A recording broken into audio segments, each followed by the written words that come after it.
नमस्कार recipe of twinkle को आपण मानकु स्वागत। मु आज आपण मानक पई रज स्पेशल पोड़ पिठा बनेबी। मु पोड़ पिठा को कड़ाई रे आ बहुत कम समय रे प्रस्तुत करिबी। ए पोड़ पिठा बनिया पई जतिकी सहज खाइबा पई सेतिकी टेस्टी मध्य। आउ डेरी न करी चलंतु प्रस्तुत करिबा आजिर रेसिपी।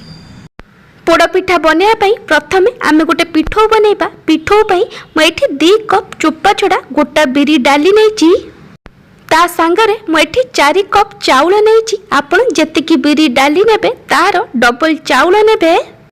म एठी बिरी डाली आ चाउल को भल भाबे धोई की 5 रु 6 घंटा पई पानी रे बतुरै की रखितली। आपण चाहिले बिरी डाली आ चाउल को राति सारा पानी रे बतुरै परिबे। एबे हम ए चाउल आ बिरी डाली को भल भाबे बाटी दबा।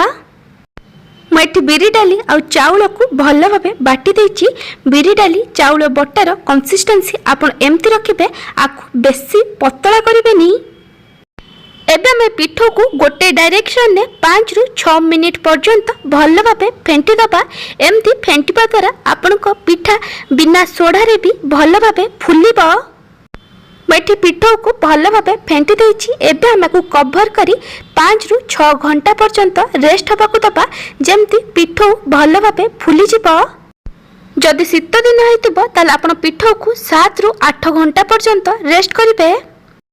एटी 5 रु 6 घंटा हे गलानी। मैं घोड़णी काढ़ी देछि। मैं आपण को देखै दउछि, देखि परथिबे एटी पिठो पूरा भल भाबे फुली जाइछि। एटी पिठोर कंसिस्टेंसी भी पूरा परफेक्ट अच्छी।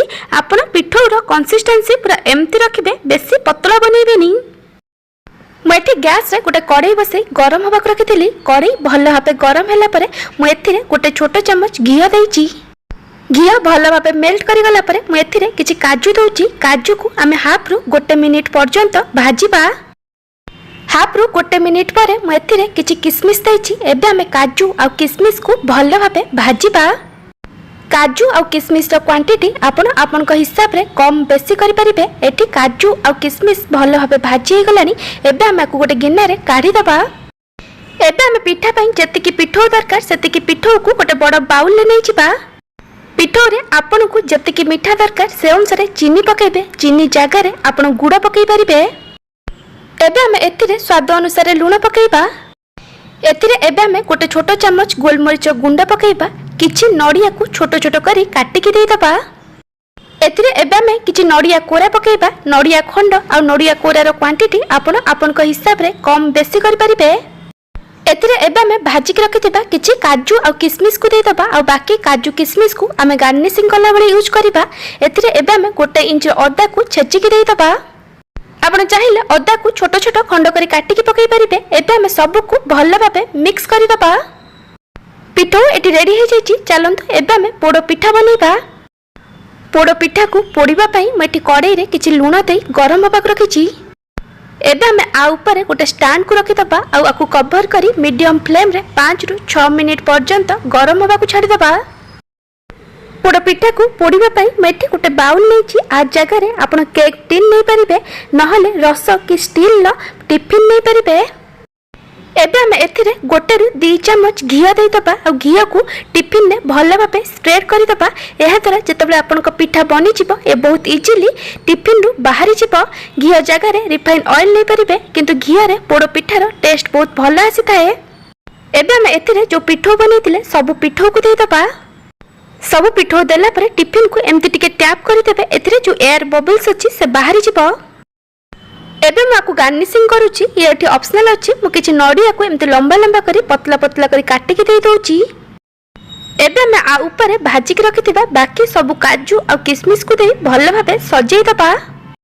मु आ ऊपर किछि नड़िया कोरा को भी दे दोची। एबे हम ए पिठा को पोड़ीबा।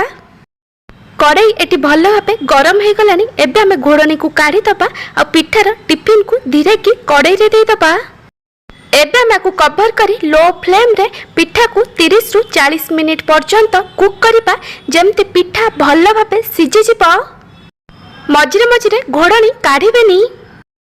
मैं 40 मिनिट पर घोड़णी काढ़ी देछि। 30 मिनिट पर मु घोड़णी काढ़ी पिठा को चेक करितिली।